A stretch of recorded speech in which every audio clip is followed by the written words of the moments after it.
Bismillahirrahmanirrahim. Assalamualaikum warahmatullahi wabarakatuh. Halo teman-teman, aku Husnul Fathiyah dan aku peserta pendidikan dasar tim medis Ashifa dengan nomor peserta 12.20. Kali ini aku mau ajak kawan Furi aku untuk belajar hipertermia dan hipotermia. Teman-teman juga ikut belajar yuk.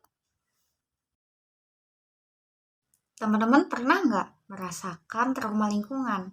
Misalnya nginep di hutan, mendaki gunung tinggi, atau lari maraton di pagi hari lalu kecapean, atau mungkin bolak-balik masuk pasar di siang bolong. Lingkungan sekitar kita bisa terasa sangat panas atau terasa sangat dingin. Tubuh kita selalu berusaha untuk menyesuaikannya melalui homeostasis karena tubuh kita punya yang namanya hipotalamus. Tapi ada kalanya juga keseimbangan itu tuh terganggu, teman-teman. Akibatnya, kita bisa merasakan hipotermia atau hipertermia. Kalau hipotermia dari katanya suhu yang terlalu terlalu rendah ya teman-teman. Hal ini bisa terjadi kalau suhu inti tubuh yang terukur itu kurang dari 35 derajat Celcius. Untuk hipotermia ini ada 3 derajat ya teman-teman. Ada yang ringan, ada yang sedang, ada juga yang berat. Kalau yang ringan, orang masih bisa berbicara dan dia bisa terlihat menggigil. Kalau yang sedang, dia sudah mulai tidak menggigil ya teman-teman dan dia mulai kehilangan kesadaran. Dan untuk yang sudah lebih parah, suhunya sudah di bawah 28 derajat Celcius. Dan tanda-tanda vitalnya sudah mulai mengkhawatirkan. Nah, selain ditandai dengan kehilangan kemampuan tubuh untuk menyesuaikan suhu lingkungan, hipotermia ditandai dengan apa lagi ya? Biasanya teman-teman ini ditandai dengan kekurangan glukosa darah. Jadi ceritanya glikogen atau glukosa darah yang disimpan dalam hati dan juga otot ini mengalami penurunan.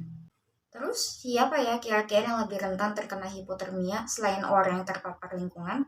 Bisa juga ini terjadi pada pasien rawat jalan, pasien yang terkena berbagai macam penyakit atau komorbid, atau mungkin pasien yang mengalami intoksikasi. Nah, untuk intoksikasi sudah aku jelaskan di video sebelumnya. Nah, sebaliknya nih, hipertermia. Kalau dari kata-katanya berarti hiper lebih. Berarti ini suhu yang terlalu tinggi. Betul, teman-teman. Jadi, untuk suhu inti tubuhnya lebih dari 40 derajat Celcius. Tapi teman-teman harus ingat, sebelum suhu tubuh kita mencapai 40 derajat Celcius ini, sudah ada gejala yang timbul antara suhu 37-40 derajat Celcius. Kita mengenal yang namanya heat exhaustion. Untuk gejalanya ini masih lumayan ringan ya teman-teman, misalnya merasa mual, merasa haus, lelah. Pokoknya kayak orang yang habis olahraga siang bolong terus capek banget gitu kelihatannya. Dan ini sering disertai dengan gejala retensi urin atau natrium. Nah, sedangkan kalau udah nyampe suhu 40 derajat, ini namanya heat stroke. Sesuai namanya, kalau orang stroke itu berarti memiliki gejala sistem saraf pusat atau penurunan kesadaran. Nah, kalau heat stroke sendiri dibagi jadi dua ya teman-teman.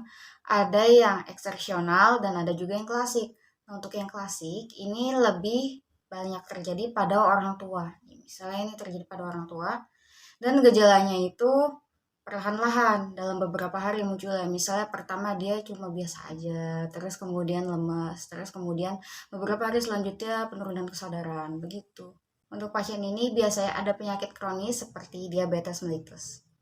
Nah, sedangkan yang eksersional itu lebih banyak terjadi pada anak muda nih, misalnya nih.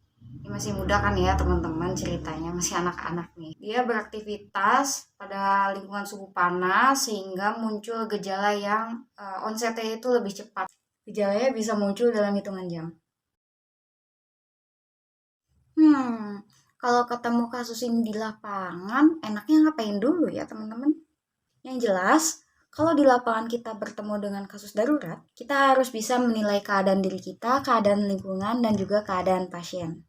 Misalnya, apakah situasi sudah memungkinkan untuk kita memberikan pertolongan? Kalau bisa, kerumunan di sekitar pasien kita singkirkan terlebih dahulu dan kita evakuasi pasien ke tempat yang lebih aman supaya kita bisa melakukan tata laksana lebih baik.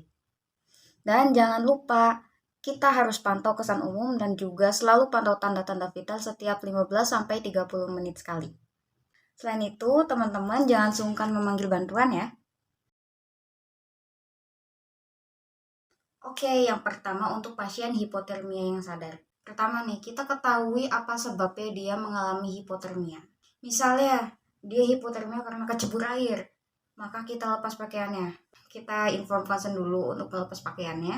Kalau misalnya pasien ini terlihat menggigil, kita bisa pakaikan dia baju yang double, misalnya di bagian dalam itu dia punya bahan wool. Nah, bahan wool ini dia bisa menahan panas lebih baik daripada bahan katun. Jadi kamu ganti baju ya, pakai yang lebih tebal, oke?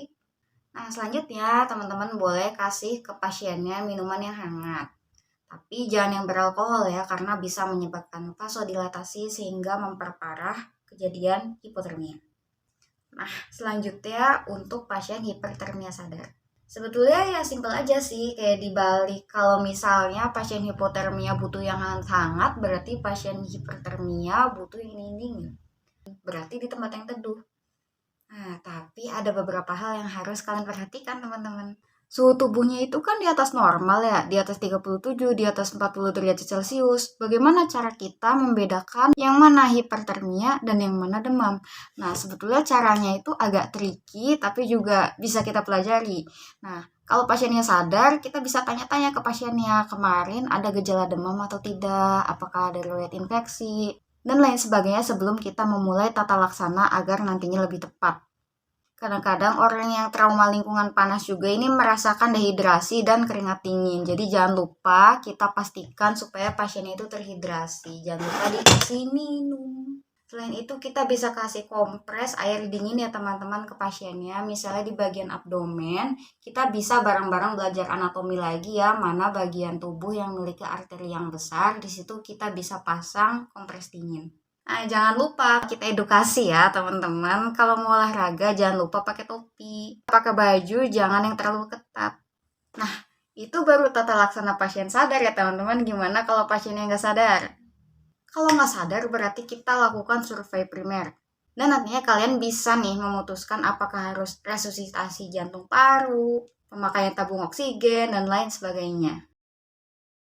Sip, itu dia penjelasan seputar trauma lingkungan dari aku. Jangan pernah dilupa ya, mari kita doakan pasien setelah kita tolong agar segera diberi kesehatan oleh Allah. Billahi taufik wal hidayah. Wassalamualaikum warahmatullahi wabarakatuh.